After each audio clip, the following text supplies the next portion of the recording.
Oh boy. Um. Well, the lighting is better now. I hope it was worth it, Elliot. I hope it was worth it. Things are going slow again. There we go. Okay. Now I have to do this. And then this. Society has improved already. That's why the last stream fell apart. That's why the last stream fell apart. Because society already improved. It was already good enough. As it turns out, society is already good enough. And so when I attempted to fix it, I only made it worse. Typical. So typical. We're saved. Hello. Okay. So oh Jesus. Thank you for oh God. Everything's going so well right now.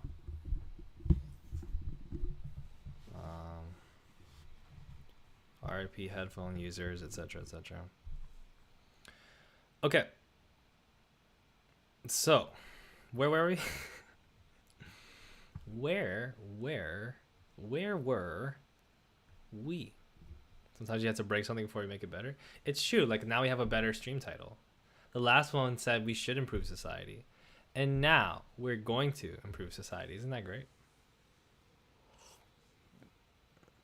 Look at God, as the kids say.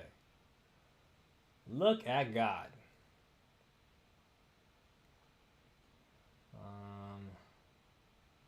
Why don't I put just like the Roku the main menu for Roku on?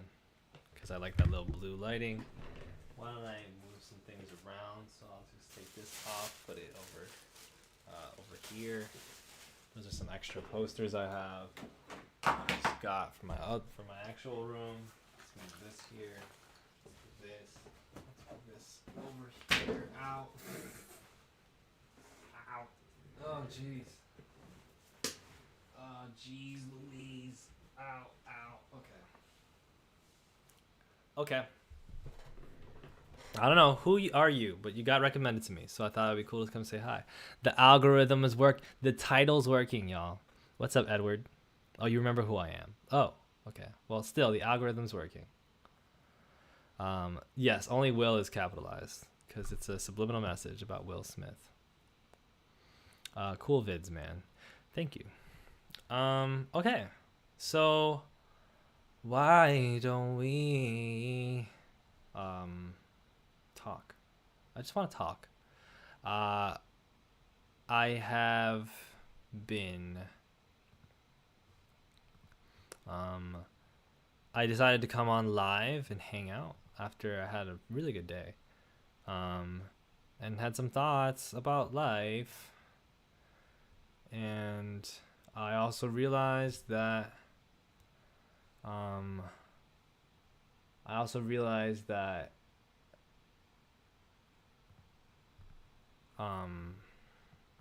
my girlfriend is doing her nails. So that means that she likes when I have a stream on.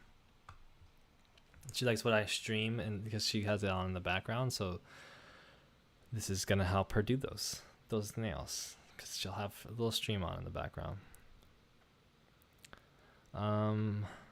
Elliot algorithm privilege. Who would have thought? Jaden, Emma, y'all have both seen me in far darker times, so this is great. I kind of want to run through some questions and talk about life. I'm not really sure where to start. Someone said what color? We're going to find out. So I have like a bazillion YouTube video ideas. I'm really, the next one's going to be pretty good, I think. If not, I'm sorry, preemptively. And I just also want to stream a bit more. So yeah, what's up, man? The mystery. Shout out to Frank Ocean. I like his new look. Leah, we love that for y'all. Yeah, you know, like sometimes you just gotta do that. What is life? That's okay. There we go. Deny. Great start. What is life? I think there are certain questions that we are not meant to understand. Like we're not meant to know the answers to. So that's my answer. Tell us about your day too. My day was great. I did not have work. I don't work on Wednesdays, and also it's spring break, so I work from home tomorrow and then have no work on Friday. I woke up at about 8:30, started my day feeling very crabby and annoyed.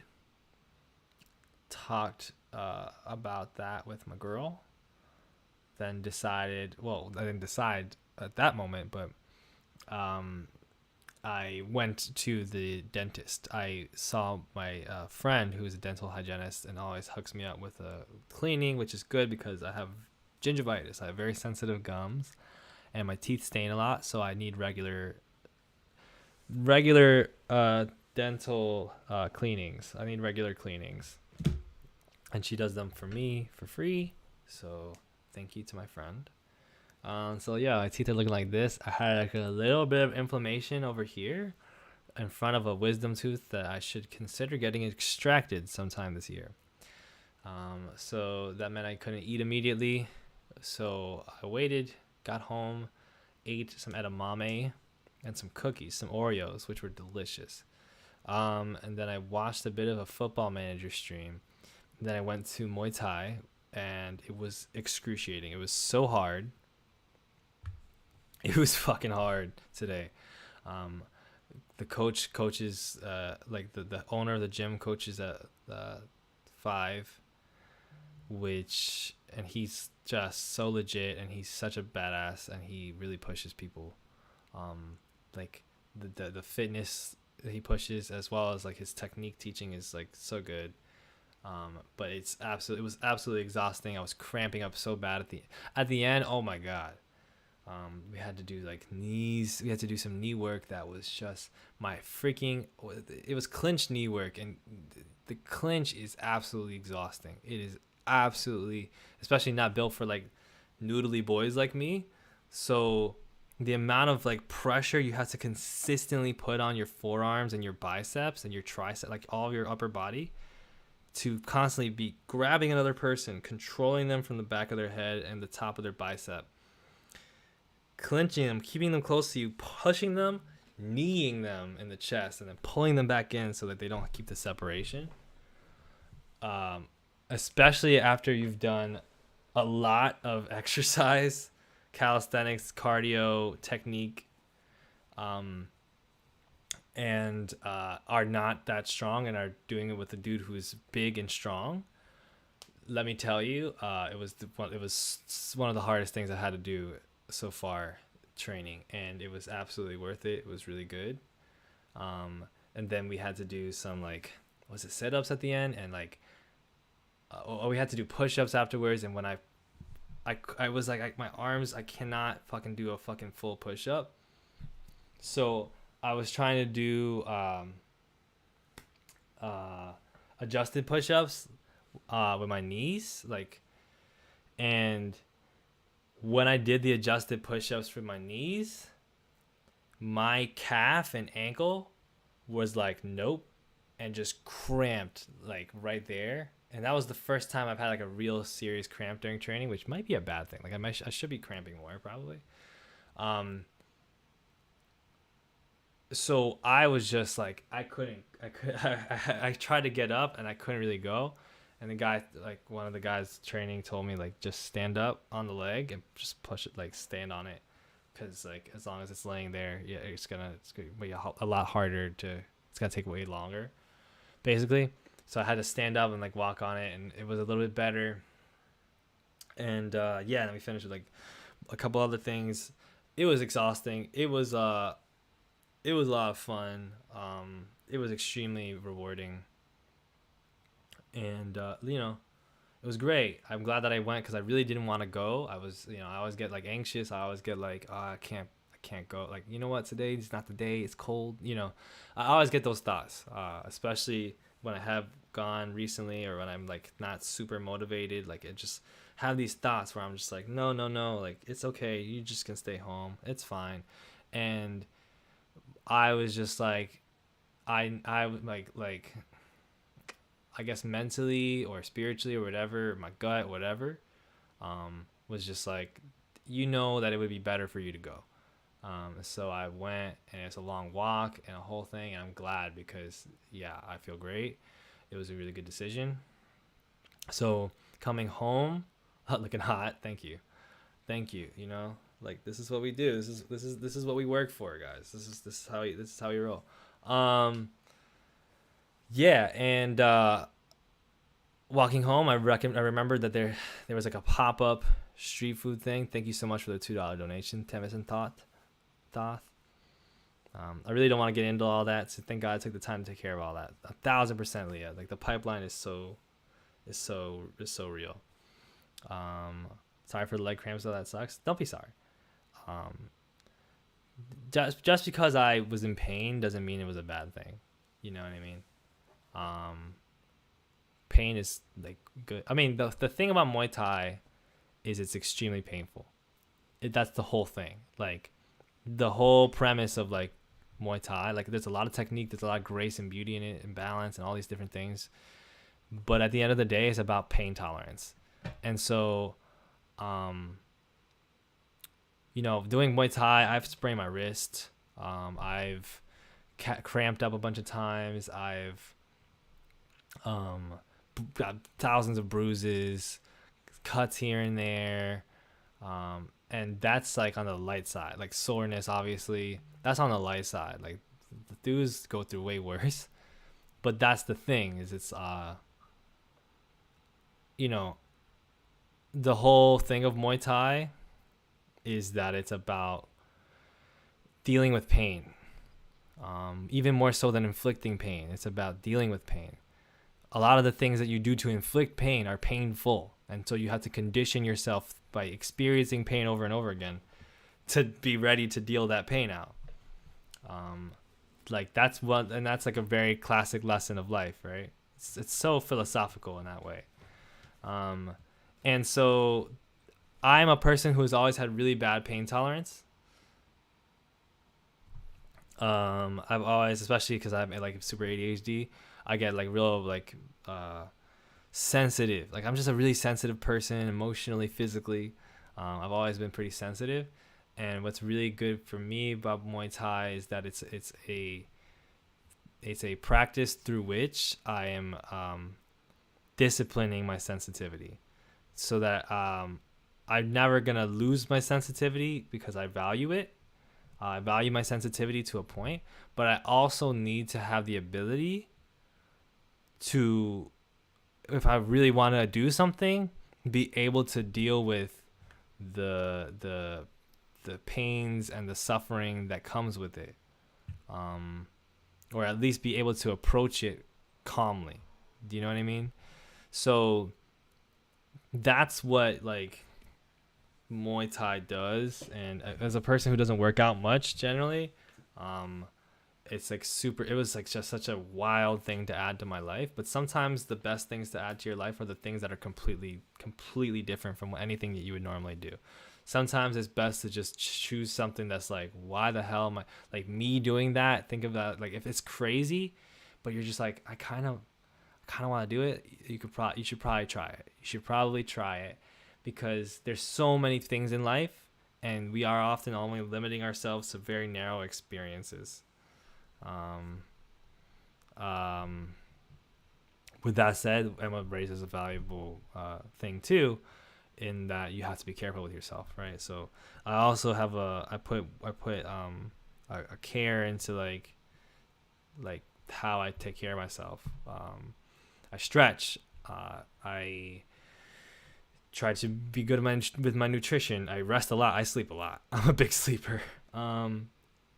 Basic things. And then for everybody, there's going to be different amounts of that. So yeah, that's sort of a rant about Muay Thai from me. Um, with that said, after Muay Thai, I remember that there was a pop up um, street food thing going on at a local place. So while I was walking home, I was like, maybe I should go. Oh, but it's cold. It's a little bit out of the way from my house, and I should probably just make something for myself at home. I shouldn't spend the money. But I was like, you know what? Screw it. It looked cool. I'm gonna go check it out. And when I checked it out, it was so great. I had a great time. Long story short, the guy was awesome. His food was awesome, and I even was able to I even had somebody paid for one of my orders because their money was flying away, like a bunch of their dollars were flying away in the wind, like 4 singles, and I went and got them for them, and they were appreciative of it. He was appreciative of it, and he was like, yeah, next, whatever you get next is on me, and he paid for it, and I was super kind to him. And I ordered something different. It was fucking amazing, and it was great. And then I came home, and actually I have clothes which I have to try on. It's nothing fancy, just well, 1 or 2 things might be fancy. I'm not sure what's quite in there, but hopefully I'll be able to use it soon. Surprise backdrop room change. Yeah, I'm in a different room today because it's a little bit warmer in here, and it's a cold day, and I didn't feel like moving back over to my room because I'm a little bit tired. So I felt like, you know what, I'm gonna stream, but I don't necessarily need to change my background. New and free eats is always a big W, gigantic W. Martial arts are super underrated in general, to be honest. Yeah, and I get why, because there is a broiness in martial arts gyms. The bros have taken over martial arts, it just sucks because the non-bros, and nothing's like anything wrong with bros inherently, but there's a lot of bad bro-ishness that can happen in martial arts gyms. I had I've had situations training where it's like some people are not cool, it's kind of a part of life, and especially some people are attracted to the prospect of committing violence, and the prospect of being tougher and stronger than everybody else and cooler than everybody else, and they come at it with those unhealthy reasons, those unhealthy desires, and long story short, that's not how it should be. And the more that we can universalize martial arts as something that everybody can partake in, the more that can kind of reduce. Have we improved society yet? I think we just did. No. We'll keep talking about it.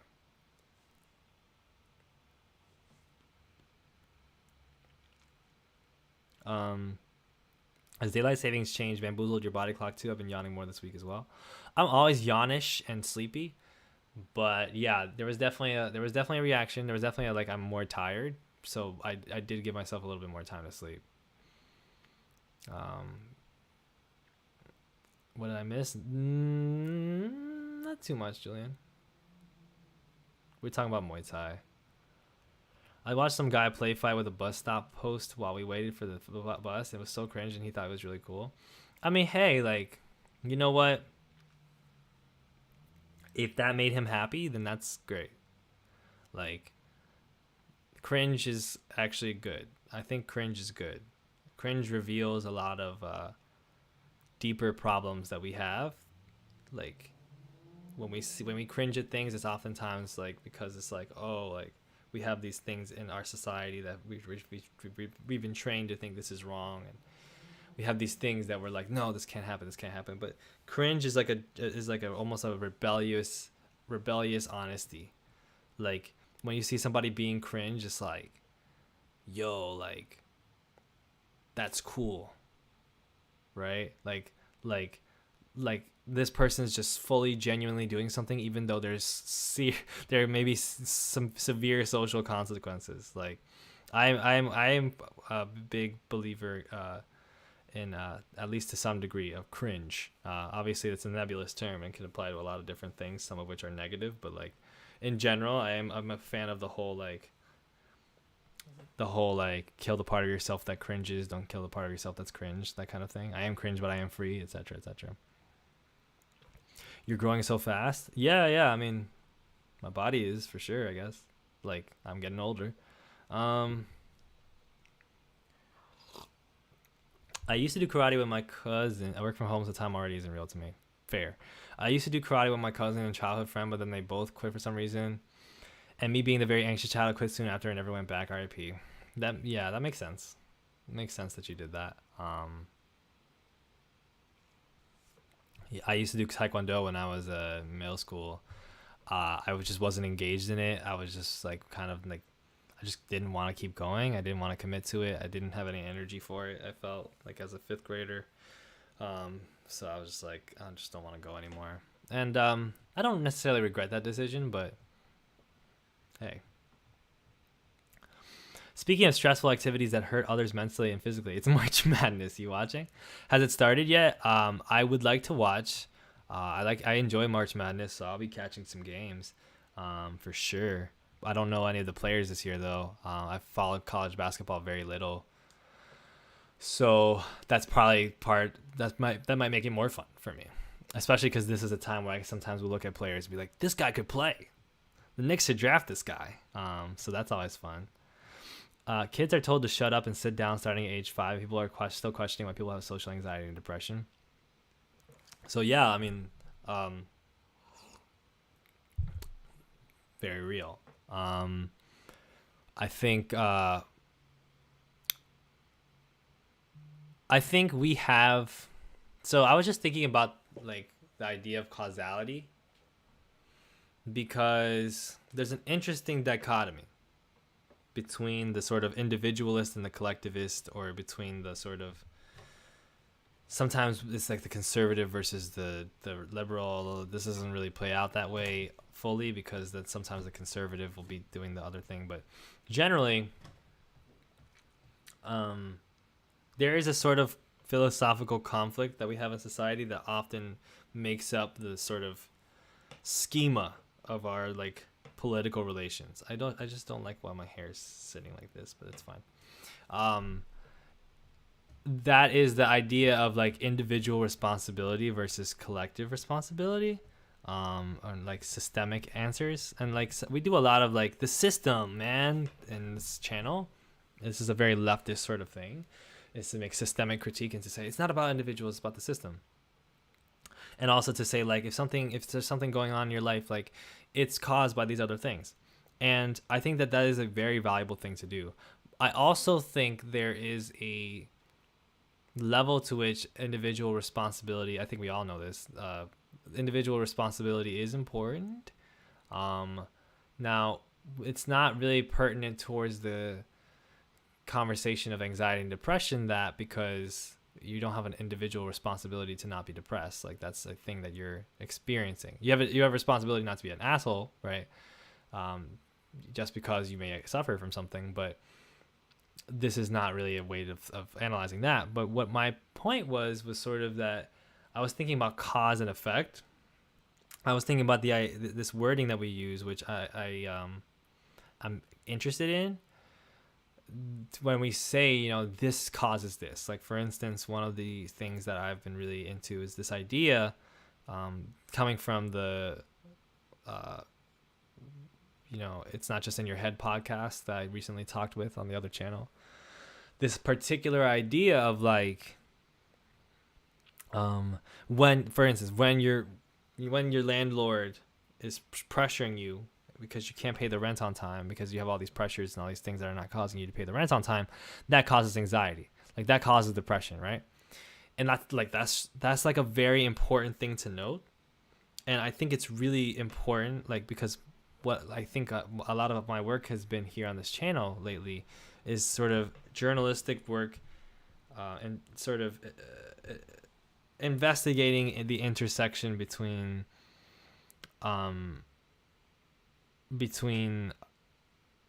capitalism and psychology, and like mental health, capitalism and mental health, I should say. And a lot of times we use this term cause, but like if you think about it, like cause implies like a direct thing, like a philosophical thing that is necessary, like a priori. Like, if you know, like if A is B. No, I mean, like if like cause, we think of cause as like this happens, so that means this is gonna happen, right? But like when we analyze actually what happens with human beings, for instance, like the way that our parents parent us causes us to have depression and anxiety. It's kind of an aggregation, right? Because it's like, for instance, like if I go up to somebody in the street and I push them, and I, you know, say something mean to them, and then they punch me in the face, you could say that I was punched in the face as a cause, like that was the effect of what I caused. Like the cause was that I pushed them, and then the effect was that they punched me in the face. That was what I caused to myself, and that's that makes sense, right? But at the same time, that isn't necessarily the only way that person could have reacted. Like if I could have done that and then the person could have just walked away and not said anything, and that would have been the effect of what I caused. I could have done that to somebody and they could have yelled at me. They could have not punched me. They could have like spoken to me kindly. A lot of different things can happen, and those are all effects that I would have technically caused with my action. So that's to say, like, there's multiple things that happen that create a cause, that create the reaction. Like something, an action happens, and then there's a reaction, but the reaction is based on many different things. So like, I bring this up to say, like, I'm interested in this correlation we have sometimes where it's like we think everything's fucked, and this Doomerism thing that we talk about. It's like we think, this is probably why I'm interested in this partially.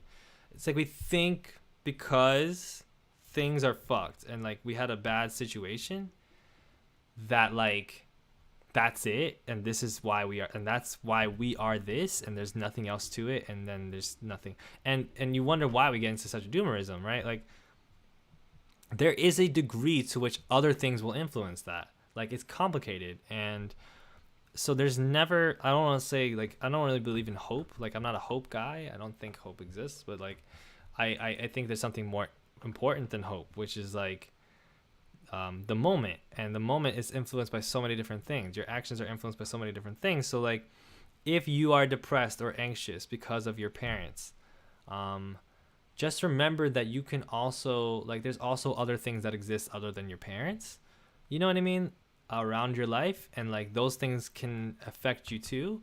And so for instance, if you're being parented poorly and you're in a bad family situation, maybe like look for something that is good in your life and then let that have an impact on your actions.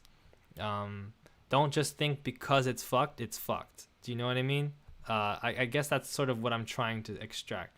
I'm trying to talk about the nuance of calling to exact cause and effect. Kind of, yeah, that's kind of what I'm talking about, Bebop.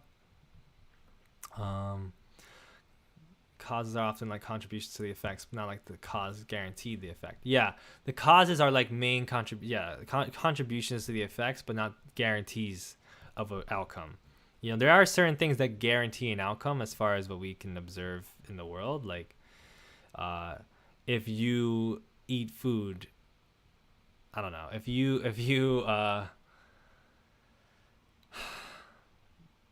I don't know, if you sit down on something, your butt will be on the chair. Like that is a guaranteed effect, right? Like if you sit down on a chair, your butt will go on the chair. That's necessitated by the action that you've just done. But like, that's also kind of tautological, right? So it's just a whole thing. I guess what I'm trying to say is life is really complicated, and don't get so caught up in like thinking that things, like don't be dogmatic. This has nothing to do with what the person said, but like I do want to say that like don't be dogmatic. Don't think that life has to be a certain way. Don't think that just because things are fucked, they're fucked. Yeah, I think what Leah said is good. Is this so different from having a positivity mindset? Yes, because positivity implies that there's always something good, and that there's something good in everything, which is, you know, maybe you could say that that's true, but it's unhelpful. It's an unconstructive way of looking at things. And often what the positivity mindset does is it dismisses the negativity because, well, look at all the positive that could have happened. You know, you might have gotten bullied at school, but look, like now you're stronger. Like that's not a good response to somebody having a negative thing happening to them, right? So this is sort of what the positivity mindset is associated with now. Like that's maybe it's like a teleological thing of like everything has to be good. So no matter what, there's a good thing at the end of the day, right? Because it's going to this. And so as long as it's going towards this, it's good, right? There's always some good in it, which I don't think that makes sense. And I don't think also that that's like helpful in a lot of constructions. There are times when having a positive mindset is good, but especially as a means to address sort of issues and social issues and things like that, it's not good. So what's different about this is just understanding that life is really complicated. It's being realistic. Realistically, if you look at the world realistically, you will know that there is no simple answer to anything, right? Like there's no simple answer. There's no direct, obvious thing. Anything can happen. And so kind of like what Leah said, it's like, if anything can happen, then you might as well just like give yourself a chance to explore the different possibilities aside from just one. You know, I think there's a kind of counterintuitive thing where instead of like when we criticize the positivity mindset justifiably, rightfully, we have a tendency to think that means the best thing is in fact to have like a negative mindset, right? To say like it's not good ever. It's always going to be this bad thing. Like the bad thing is always coming from everything. And like there's a degree to which that can maybe be true, but that's also not really a productive way to handle anything. Because it's dogmatic. It's a bit dogmatic. It's saying like this is necessitative. Life is a simple pattern of things. Bad is bad, right? And yeah, I mean like bad things are bad, but like that's like there's a certain point where you have to sort of remind yourself of the complicated nature of things and start to just just look around at like the fact that the expansive, constant, complicated, impossible to pin down nature of reality, and like acknowledge it and then be like, okay, well, now that I like recognize that, now I can just think about like, okay, what do I got to do in response? 69 viewers, nice. A realist instead of an idealist. Thanks for clarifying. Yeah, I think I think what I like about Buddhism is that it's an anti-philosophy. It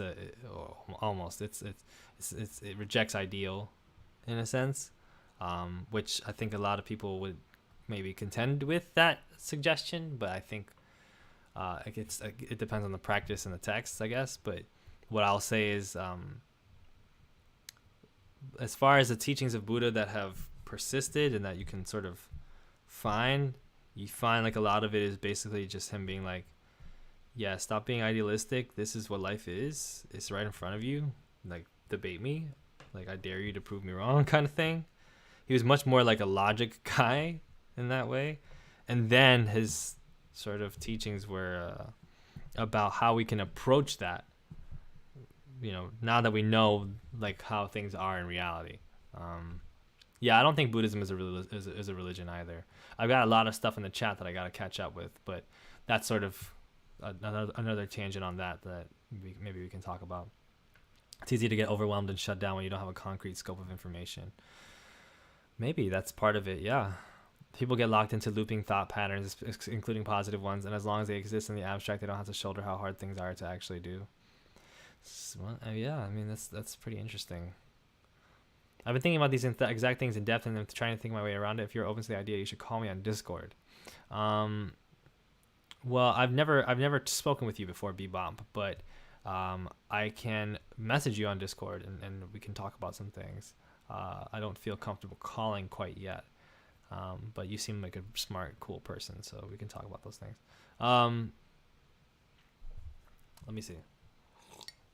Would you say this nuance of cause and effect is a tenet of Eastern philosophy? I don't know much about it, but it seems different from black and white reductionist Western philosophy. I think that characterization is reductionist in and of itself. I think there's a lot of nuance in Western philosophy. Like, first of all, West and East is like a huge, like those are huge things, right? Just the difference between the cultural makeup in India versus the cultural makeup in Pakistan is so significant, and those are countries that are very close to each other and have we confused all the time in the U.S. out of an ignorance. So like there's like a lot of Western philosophical points that you can do in a nuanced way. There's a lot of Eastern ones you can do in a black and white way. So I would say when it comes to Buddhism, though, and when it comes to studying the Dharma of Buddhism, you will find probably a lot of like some of these nuanced conversations. There's probably some Western philosophy. I mean, frankly, like I don't know if I should wake this up. Like, I don't know if I want to like discourse the discourse, but like, Marxism is actually extremely nuanced if you read Marxism. Like if you read Marxist texts, and people think of Marxism as like super dogmatic, super straightforward. This is how the world works. It's exactly one way. And then if you read Marx, you're kind of like, that's not what he's saying at all. Which actually happens with a lot of philosophers and writers. I would say the nuance is more up into the interpreter than it is necessarily a matter of an extant quality in some sort of region or some sort of ideology. There's some really, like, for instance, there's some really nuanced Christian thinkers, and there's some really dogmatic Buddhist thinkers.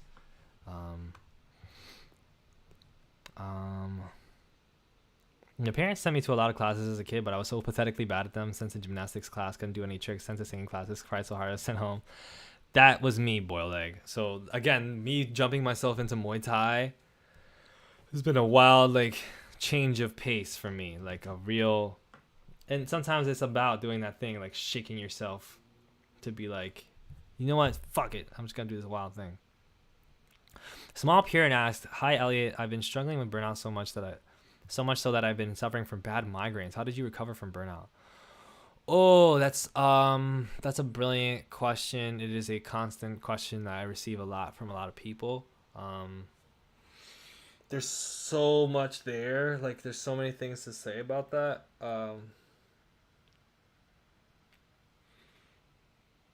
That I am like struggling to pick one, because I know that I have a lot of thoughts on this.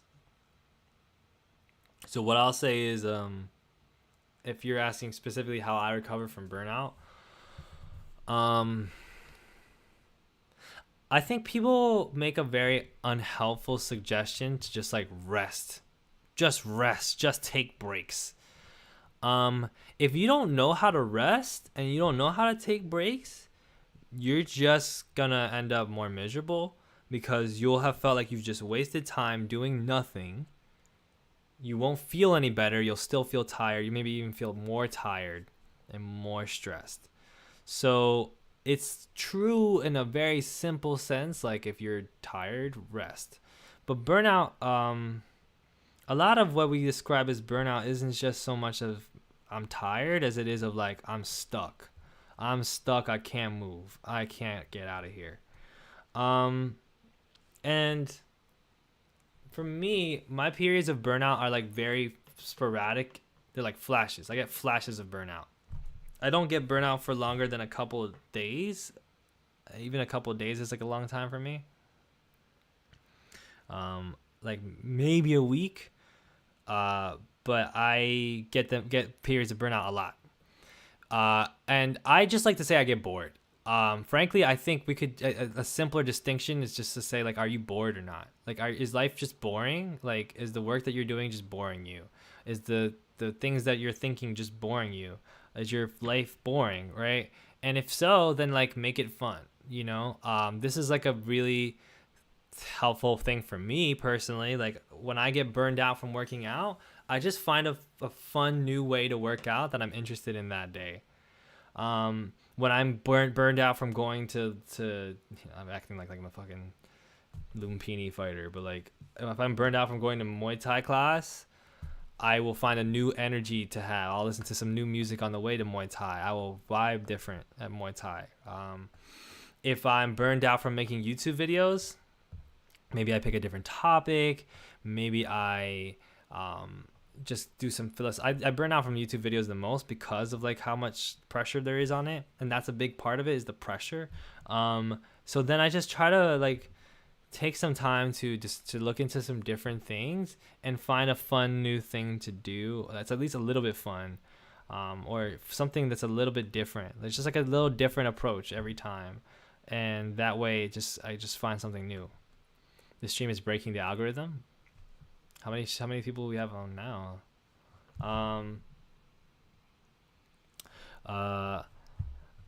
Do we think we lack philosophy today? No, I just think we don't think. Like, I think, you know how people say, like, if you don't choose a path, someone will choose it for you? I think that's the thing. It's like, we don't use our attention well, so other people use it for us. They put things in our head. They put, like that is the attention economy, sort of in a nutshell, is like capitalists seize our attention as a product in and of itself, and a surplus value. Like, they use our attention to make money, right? And that is something that we kind of allow to happen because we are so stuck in these patterns of like addiction, and necessity and stress. So we just end up on TikTok, right? And that means that like things like having a deeply thought out philosophy, that requires attention. Like, that requires you having some attention towards reading books. It requires you having curiosity. I think the biggest thing is like we get incurious because we're so stressed. When you're stressed, you're incurious. I was just talking to my girlfriend about this. Like, you get stressed out, you stop asking questions. You stop thinking about things. You just go, oh, fuck this. I'm in this place. I'm in this place. You become a freight train. And anything that goes into a different direction from that place that you're in is like, you got to get, you don't either want to run it over or you want to avoid it, or like you just get stuck running. Somebody mentioned Bangtan earlier, like paradise, like you like stop running for nothing, right? We run for nothing. We are stuck constantly with like our attention divided and our thoughts divided and all these different things, and so we have a lot of struggle. We struggle to like take up those behaviors and patterns that lend themselves to like philosophical exploration. And this is kind of a historical pattern that's just it's just got a new vibe. It's got a new flavor in our era. Which is to say, like, take the working classes or take the underclasses, stress them the fuck out, and then give them the only medicine that they can have. Like, give them a religious doctrine that makes us look great. Give them a philosophy that makes them look great. Like, that's the pattern. And like, we have to be cognizant of it, I guess. Do you have any plan to do a video about the commodification of education and its effects to the education system? Kind of. I mean, I talked about the education system, obviously, in a video. I think there's definitely some room that I can explore with like the nature of capitalism in it, like in like maybe the university system, for instance, things like that. But the education system is just so vast that like there's no way I could do like a video about that topic. I would have to just like pick a thing. So if you see me explore that topic again, it'll be through picking another specific aspect of education, probably that has some trending on TikTok vibe. See ya, Emma. Sorry that Emma left. Speaking of Marx, thoughts on distinctions, this is Jaden, between people being stemmed from class and revolution only follows once distinctions are absolved. Paraphrasing a classmate, so probably worded it wrong. Distinctions between people being stemmed from class and revolution only follows distinctions between people being stemmed from class and revolution only follows once distinctions are absolved. I don't know if that's really a good reading of base superstructure. I think superstructure exists with whatever the base is, kind of. Like, the base is what it is. And as it shifts, it has an impact on the superstructure, and the superstructure also has an impact on the base. So that's to say, like, in capitalism, the capitalism has a huge impact on our culture and our society. And our culture and our society also have these impacts on capitalism, though we can say it's like a 70-30 kind of thing. But like things like, honestly, like, nationality, ethnic group, gender, these things are concepts that have existed long before capitalism, of course. And there's kind of no immediate way to get over those things at all. Like, there's just kind of no immediate answer to those things. We can say one day, like, a utopian goal is that those things can be relinquished and we can all be, exist as just humans. It's just beings. But in, so in the meantime, so to speak, that's like not happening, and revolutions happen anyway, right? The only thing is, like, we can say, like, obviously those revolutions have flaws, but humans are flawed and they make mistakes. This is a thing we've got to kind of accept, and I think if we get caught up in like trying to make the perfect revolution, that sounds like a recipe for disaster for me. I'm sharing your channel with my friends. Thank you, Rose. I used to be an atheist, but found myself opening up to paganist stuff. Still not in any religion. I consider myself spiritual. I just like the idea of looking inward and looking up to nature. That's some good insight from Repus. I often just feel so confused in the world, like as far as how to process reality, who I want to be, how to act, how to reconcile those goals with my anxiety and depression. Ooh, yeah. The thing is, like, nobody knows anything. But the spirit, so to speak, and I think I seem like a very spiritual person. I don't know if I would accept that title, but I gotta, I'll take it. But like, with the spirit, so to speak, always has like a good answer. Now I don't feel like getting into conceptualizing what the spirit is, if it's like something that is metaphysically, like, it's just a metaphysical, like, I don't know, like, there's something in us that will always tell you that there's a good thing to do. I think it starts with curiosity, and it starts with being present. I think everything, like, has to start with, like, being present, trying to get wiser, trying to be more present, trying to have a moral value, which, these are the tenets of Buddhism. So, I'm really a person, like, as my learning evolves, I see myself as a Buddhist socialist right now, as far as like how I present, as a human in the world. Like that's sort of my concrete is, like, I'm a Buddhist socialist, because it's like there's a lot of tenets in Buddhism that wouldn't require anybody to convert religions or to do anything, but like there's just tenets, we could say philosophically, that would just make people's like feeling a lot better about social action and social revolution, like revolution and things like that. Does Ali have a Discord server? No. Intuition, one can say. There's a, yeah, you'll have an intuition that you can say, like there's a part of you that's gonna tell you, there's a part of everyone that will tell them, like, do the dishes. I just think so. Like, and like the more that you fuck up, like the more that you fuck your brain up and do immoral stuff, the harder it'll be to hear that voice. But it's always there. There's always a voice in your head that's saying, do the dishes. Okay. There's always a voice in your head that's saying, you can conceptualize the voice in your head. You can conceptualize the intuition as a spiritual, as God, whatever. There's always something telling you, like, go do the dishes. There's always something telling you, like, go jog. There's always something telling you, like, go donate, go help this person. There's always something in you telling you to do a good thing. So just, like, listen to that if you don't know. Like, if you don't know what to do, makes sense, because nobody really knows anything. So just, like, do that. Do that basic thing, that itch that you have that's in there, your spirit, that's, like, a drag that, like, bothers you. Like, just do that. You know what I mean? And just see what happens from there. That's kind of what I have come upon recently. Like, I wouldn't have gone to Muay Thai if I would have just followed my brain, because I was confused. But I followed that thing in me that said, like, just go. You know this is a good thing to do. It's a good thing to do. Go. And then I was like, okay, I'll do it. And then, bye-bye,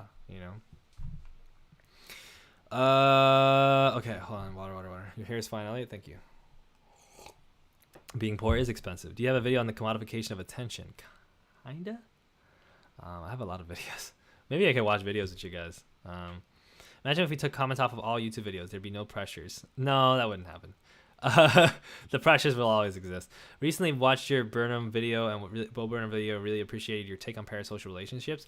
It's kind of exhausting to always see them labeled as toxic when they have always existed. Yeah. At least in the media era they've always existed, and you can say that there are pre-parasocial relationships, like people's relationship with profits and things like that. So yeah, like I think anytime people are like, this new thing that society is doing is ruining us, is like anytime somebody says that, it's just like kind of that's a reactionary take, and it should be investigated. And I think people do that with parasocial relationships a lot. Spirit is different for everyone. Yeah. Do you think religion is commodified in society? Everything's commodified. Time management is capitalist propaganda. That's probably a good recommendation, Cecilia. Thank you. Bebop has a big thing. Yeah, there's a lot to be said about not looking into the narratives you believe in. Many people refuse to try to understand why they think certain ways. This makes them very susceptible to control. For instance, with the fair tax bill is to abolish the IRS, which to many seems like the right thing to do, but in actuality, the bill just puts a two-part system in place of the IRS and has higher tax rate. On top of that, it lowered payments having to be made by larger corporations, creating a larger divide between upper and lower. Right, I would consider that almost like dogma. Dogma is when we say that there's a thing, like a philosophy, and that's the thing. Okay, like if you're like, you know what, Superman is gonna save the world, like that's dogmatic. You know what I mean? Like, not really, but like you get what I mean. But like, again, like this is one of those things with Buddhism where it's just like it's attachment. It's an attachment. You attach yourself to things, and those things are constantly changing and are impermanent, and thus your attachment to them brings you suffering. And in the face of that suffering, you cause more suffering for yourself and others because you're not able to reconcile with that attachment and begin to detach. So you believe so heavily in like a specific reading of Christianity that hates gay people, and when you're confronted with the reality that like a new interpretation that shows that clearly like you shouldn't hate gay people, which is not necessarily new at all, right? Your instinct is to be like, I can't let this go. I cannot let this go because my whole life is based on this. And so you just say, fuck it, no, I can't. Like I'm just gonna stick with this horrendous thing, and I'm just gonna find a new way to justify it. You'll always find a way to justify it. The brain is not like the thing about logic in the brain is like logic can work in so many different directions. Kind of random, but when you have enough money, would you consider getting an evaluation for ADHD? Is there a value in a diagnosis for you? If I make $50K this year, I'll get an ADHD diagnosis. That's kind of like if I make a lot of like if I get to like a nice amount of money, yeah, I would do it because I would at least be interested in the process. I vote Elliot for president? No, thank you. I don't think that would change anything. I think I have a lot of cool thoughts, but like the president, it doesn't matter what you think, you're going to do the same thing that everybody else does. Can you explain why you identify as socialist? I'm not an expert, but if the goal is communism, is the rationale that socialism is the first step, so you pick socialism to identify with as a strategy? I'm torn as far as which title I want to go with. I used to say anarcho-communist, but not consider socialist or Marxist, Leninist, etc. My thing is, I'm not super fixated with the details, partially because I am not that studied, but also partially because I don't think it matters so much that I have like a perfect idea of like exactly how the world should be, which not that there's no use in utopian thinking. Utopia has a really good use as a philosophical concept. But what I mean to say is, I think philosophy works the best, in my view, when it's reactive to like it's about solving the problems that are in front of you. And so when I say socialist, you know, I just think that like if you look at the problems in the world right now, like the socialist answer is potentially gonna make those things a lot better. Like probably gonna make those things way better. You know, if the problem is a huge, like we recognize everybody that there's a huge wealth gap, and the poor are getting poorer and the rich are getting richer, and more people are getting poorer. Then that would be solved by socialism, right? Like you would say that. So like, communism, of course, like we recognize as like the sort of end game of socialism. This is a common sort of ideological facet of socialism. And like, yeah, but like I also am like not even thinking about that. Like I'm not really thinking about the end game so much in that way of like we gotta get here. I think it's a useful concept that I would like to learn more about. But my personal approach right now is to just be like, let me just like let's offer the critique that says there should be socialized, like things should become socialized and distributed and shared among people. You know what I mean? I'm enjoying this live stream. Well, always, you get the point. Thank you, Julian. There are differences between socialism and communism. They're also super complicated. Like there's so much text about it, so that's partially why I'm speaking so simply, is partially because I'm not that well read when it comes to those distinctions. I'm more interested in critiquing society and critiquing things with a standpoint of like, here's a way we can improve it.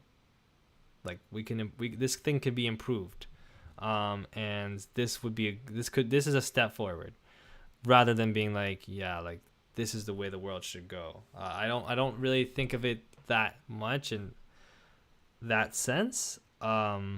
Even though that is inherently a part of that line, like that of doing critiques and stuff like that, because I'm more interested in the process of every day looking at things in motion and saying, here's a way we can adapt, here's a way we can improve things. Communism is a version of socialism, basically.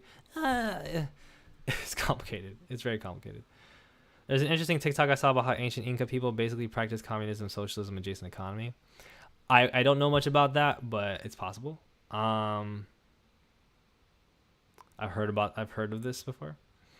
Do you think believing in the law of attraction, power of the universe makes you religious?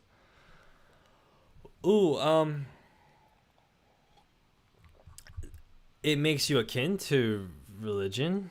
Like there's certainly similarities, but I don't know I think the religion, to consider something religious is to observe that it has a type of religion attached to it, right? Like there's a religion attached to it, like there's a Christianity, right, or whatever. So I don't know. I think it could be that.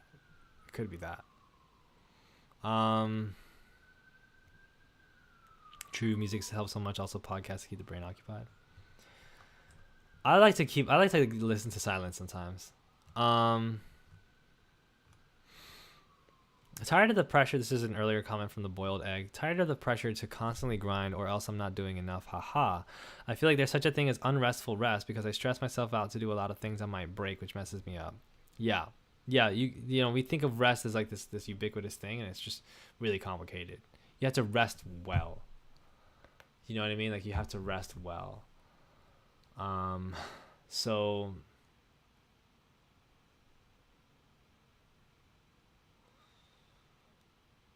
yeah, like it's a matter of like being able to know how to do rest. I like to run laps for hours on end when I get burned out. That's probably a really good, idea. Rest is part of recovery, but there's so much more to truly recuperating and reaching a place where you're not feeling depleted. That was from Leah earlier. Yeah, basically, yes. Bebop, do you think we have a problem with overstimulation today? Kind of, yeah. I think probably, yeah. Part of my problem is hearing so many conflicting ideas about the specific sex of leftist ideas. That's also part of what I like. I like studying Marx because Marx gives you an analysis, and then you can look at that analysis and interpret it. And there's so much to talk about just there.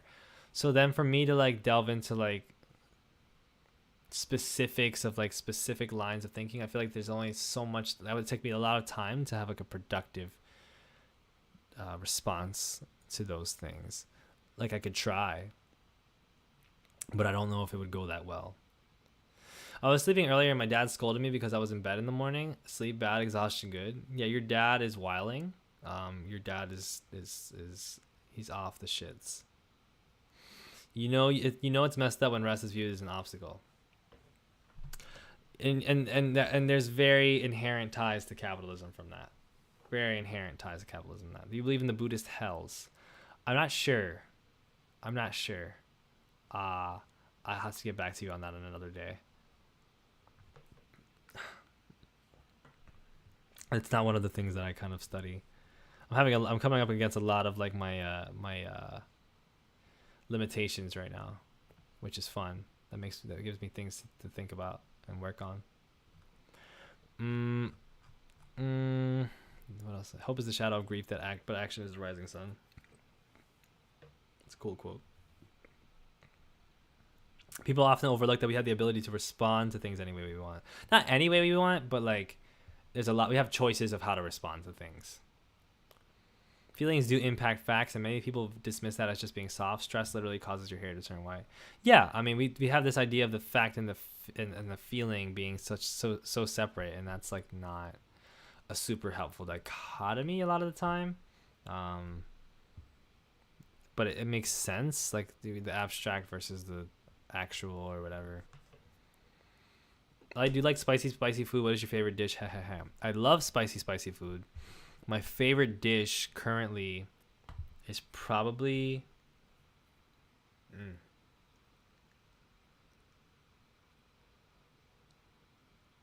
my favorite dish.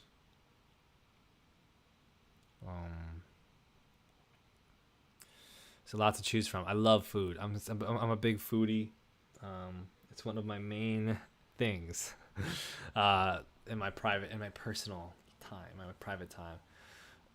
I will say I'm a big fan of fried rice, Chinese fried rice, specifically Korean fried rice. Like kimchi fried rice is good too. But I love a good like pork fried rice. It's hard for that to be beat for me. There needs to be more compliments, especially to men. Do you mean like do people need to compliment men more? I mean, maybe. I don't think that's necessarily the problem. I think it's just more about having actual, empathetic and wholesome relationships with like people having those with each other. Are you going to be studying Buddhism more in depth? Is that something you want to pursue? Yes, I'm going to be studying Buddhism more in depth. Because I'm Buddhist. Because I in short, I am Buddhist. I'm newly Buddhist. I've not converted to Buddhism. I don't like to think of it that way, so I don't really like saying it like that. I just like to be a dude. Labels are very annoying for me because then you say you're a label and then it's like, aha, here he comes, Buddhist. And it's like, no, I don't want that. I want you to see me and be like, oh, like I want to be a human. So I'm a human before anything else, but Buddhism's dope, so I want to study it more. Let's talk about FUD. FUD, like fear, uncertainty, and doubt, or food. Okay, food. What do you think are some big problems facing teens growing up today? I mean, how long you got? In mental health, like capitalism. What are you currently reading? I am currently reading What the Buddha Taught by Dr. Walpola Rahula. I am about to start reading Percy Jackson and the Lightning Thief in Spanish. I read it in English when I was very young, and I don't remember much other than that I really liked Percy Jackson and those books, so I'm looking forward to reading them again in Spanish to get my Spanish up. What is the Buddhist book called? It's called What the Buddha Taught. What do you think about the ghost kitchen stuff? It's fucking weird, right? Like it's another one of those wild adaptations of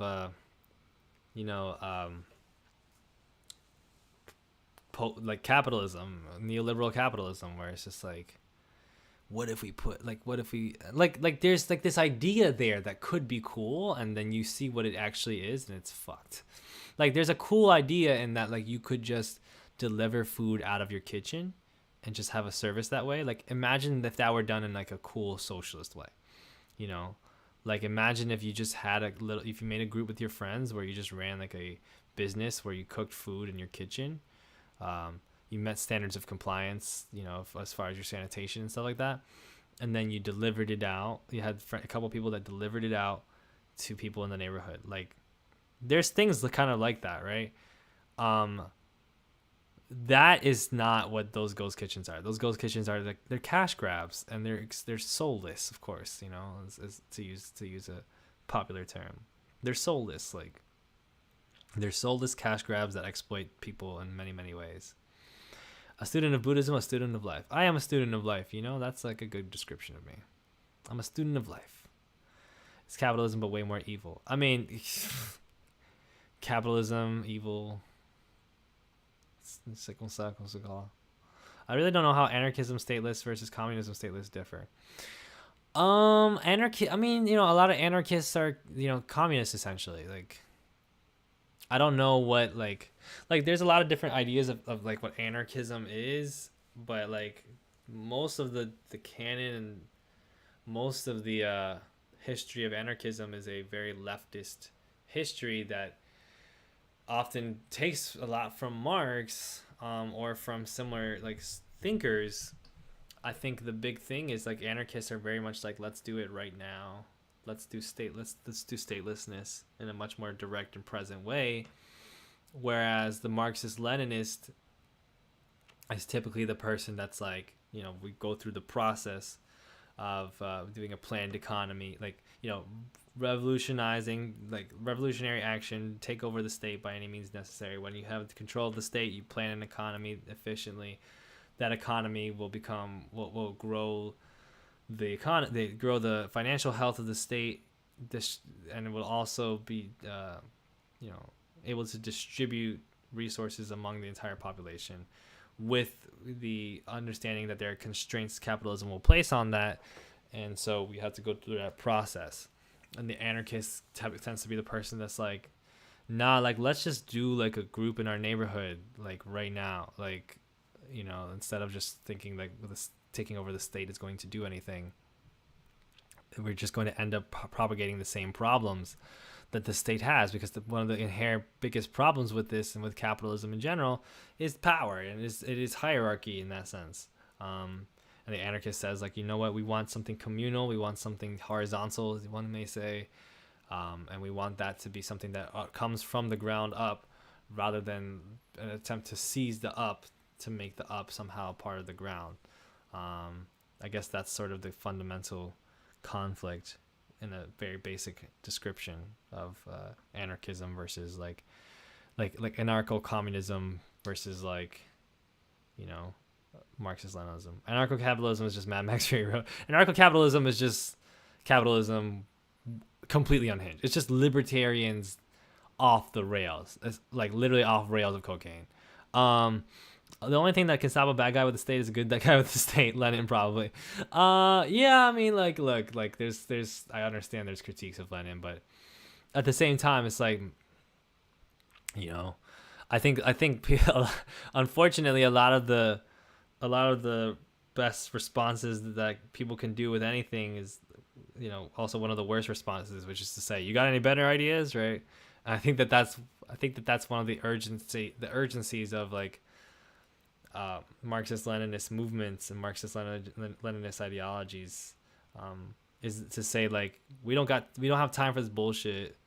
Just fucking take over the state, right? Like, that's the kind of thing we see, because you know, it's very much observant of the scale of the problem, and saying, like, there's only, like, this shit isn't gonna work if we don't do that.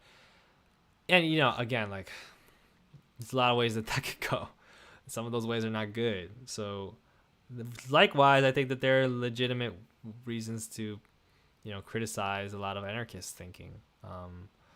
So yeah, you know, centrism. I'm a centrist, it turns out. No, I'm not. But, like, These are central debates. How do you stay excited about reading educational things? I mean, how does one not? Like when you learn about, like, learning is one of the most fun things that we do. Ever since we were kids, like, we enjoy learning. Thank you, Lars, for the donation. Ever since we were kids, we just enjoy learning, and we lose that joy because we go in the education system, which specifically tries to drain us of any joy we experience. But, like, is there not something that's really interesting about learning, like, about how a business works, or about how an economy works, or about where frogs come from? I don't know.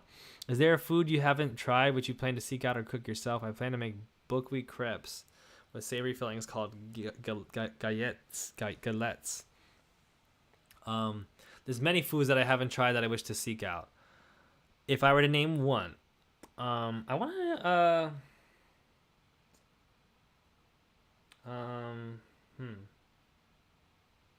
well, I've never, one of my best friends is from Senegal, Awa. We've had her on the stream before, and I've never had Senegalese food, so I really want to try that, because she's always hyping it up. And as far as things I would make for myself, I'm really interested in just learning some different, like, vegetarian meals, because I don't want to handle meat. I don't want to get salmonella poisoning by accident all the time. So I'm interested in learning how to make there's this vegan cooking channel that's, like, pretty cool looking.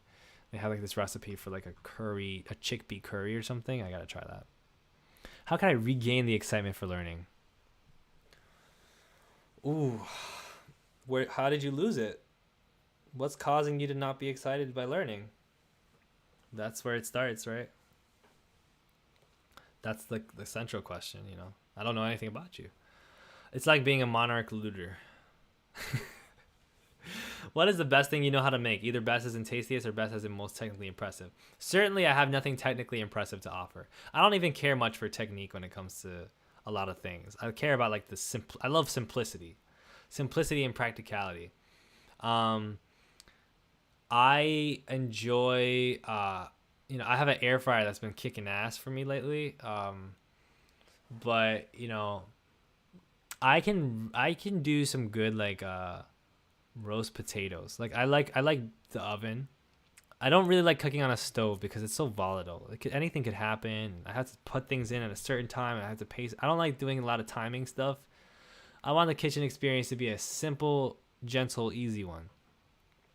So I like, cutting up potatoes and putting, like, some olive oil, some seasoning on them, and, like, checking on them, flipping them, and, like, getting, like, some nice crunchy potatoes, crunchy oven roasted potatoes. It sounds like that's the most basic thing I've ever said in my. Oh, I can do a pretty good guacamole.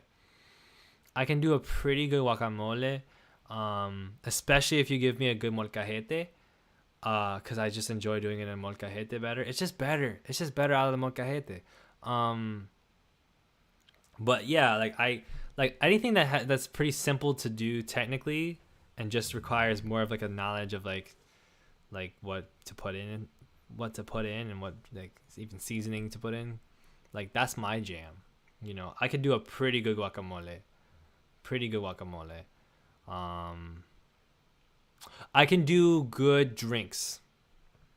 I can do a good strawberry lemonade. Like, I can make a lemonade like a motherfucker, and then whatever cute fruit you got, like, if you got pineapple, if you got strawberry, if you got peach, like, I'll make, like, a nice, like, little infusion. Maybe I've never really used a juicer, but I'm sure it's pretty easy, or a food processor, so I could just, like, do that, or I could get, like, a syrup in there, add that. I'm really good at making juices, but, like, not like juicer juices, not necessarily, just like lemonades. Like lemonades, hot chocolates. I have a really good hot chocolate from DR that I make, and I make it with oat milk, like a little pinch of salt and some sugar. The pinch of salt it really adds something. When you have that little that like kind of milky flavor, and you have, like, a little pinch of salt, like, the sweetness just becomes so much better. Like, the sensation in the tongue, it's wonderful. I used to work in a job where I used to sell cookies and cupcakes and ice cream, and part of that job was sometimes you would go in the back and you would just shape cookies. And I've always loved chocolate chip cookies ever since I was a little kid, making them with my mom. I often eat raw cookie dough. Sorry, judge me later. I'm pretty decent at just making a good batch of like Pillsbury chocolate chip cookies. You know what I mean? Like, these are the things I do.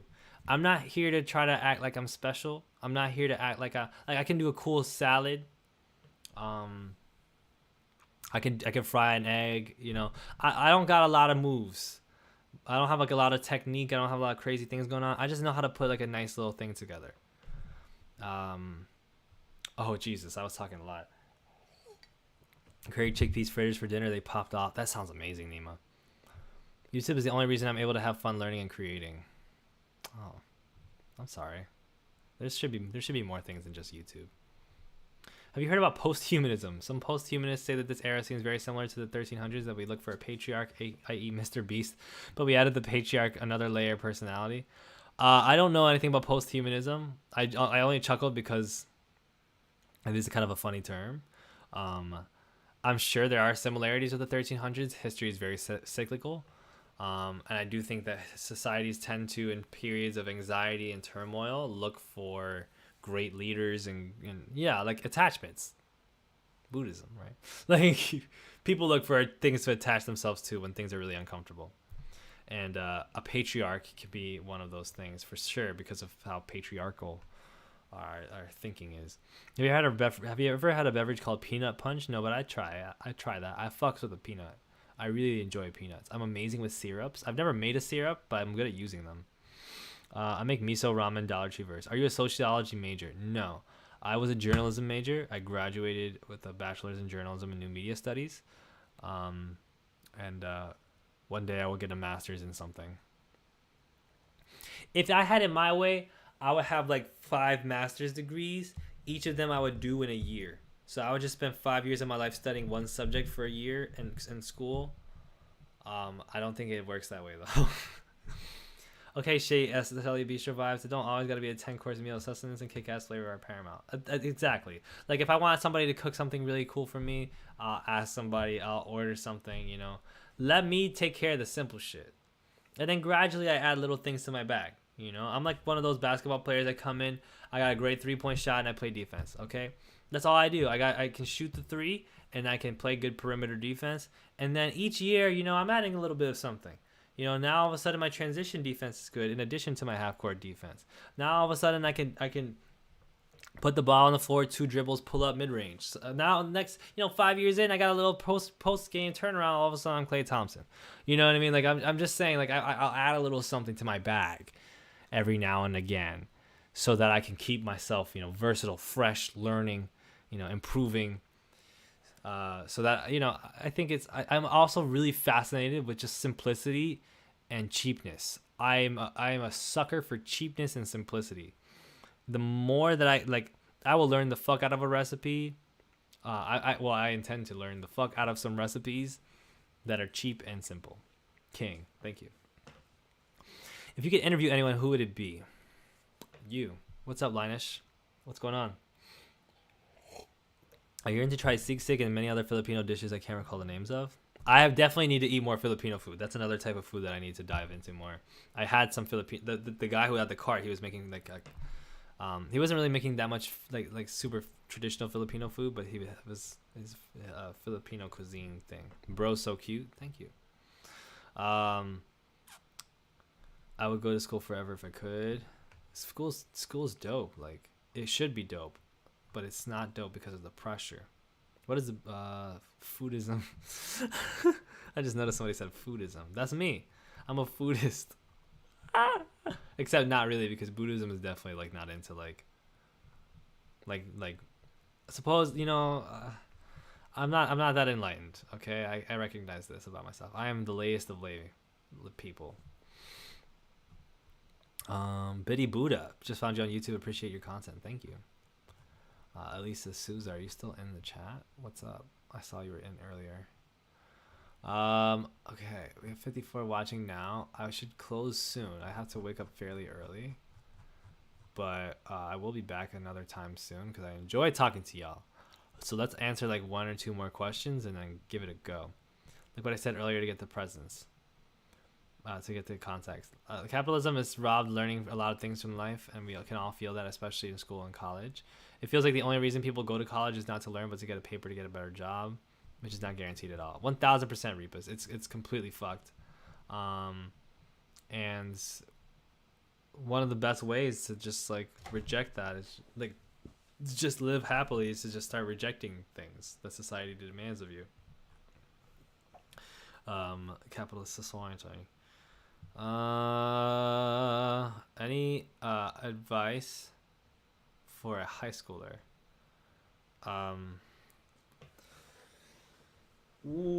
Advice for a high schooler. Have I tried durian? No, I'm not interested in durian. Wait, is durian the egg thing? I'm gonna get the high school question in a sec. What's up, Wong? School is not dope. I say as a bitter post-grad school dropout, but learning keeps me passionate. That's awesome, Leah. And you're such a great chatter. I love you, Leah. Okay, advice for a high schooler.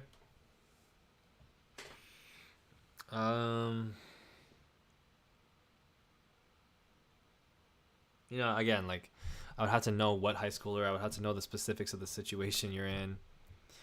Things that I would say about high school, I was just not, like, I would say between the ages of 12 and 19, I was just not a great person because I had a lot of insecurity. And instead of recognizing that and trying to work on my insecurity in a healthy way, I just didn't do that. I just looked for external validation and often was very pissed when that external validation didn't come to me the way that I wanted it to.